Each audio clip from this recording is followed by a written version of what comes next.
ఫిబ్రవరి 15న సూర్యగ్రహణం ఏర్పడింది. అలానే కరెక్ట్‌గా 15 రోజుల వ్యవధిలోనే మళ్ళీ చంద్రగ్రహణం ఏర్పడింది మార్చి 3వ తేదీన.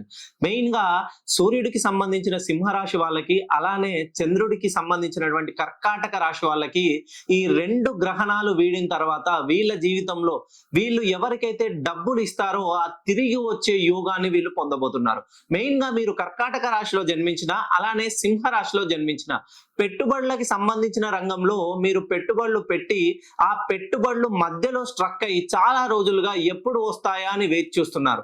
అలానే మీ చేతి గుండా ఎవరికి డబ్బులు ఇచ్చినా తిరిగి రావడం చాలా ఇబ్బందిగా ఉంటుంది. మెయిన్ గా బంధువుల మధ్యలో ఈ ఆస్తి వివాదాల మధ్య గొడవలు అనేది తలెత్తుతాయి.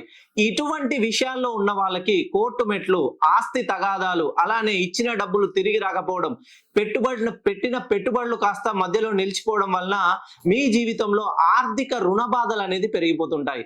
మీరు జన్మతః కర్కాటక రాశిలో గాని సింహ రాశిలో జన్మించిన వాళ్ళైతే ఒక్కసారి మీ పేరుని 270 డిగ్రీల పైకి కరెక్షన్ చేయించుకొని చూడండి.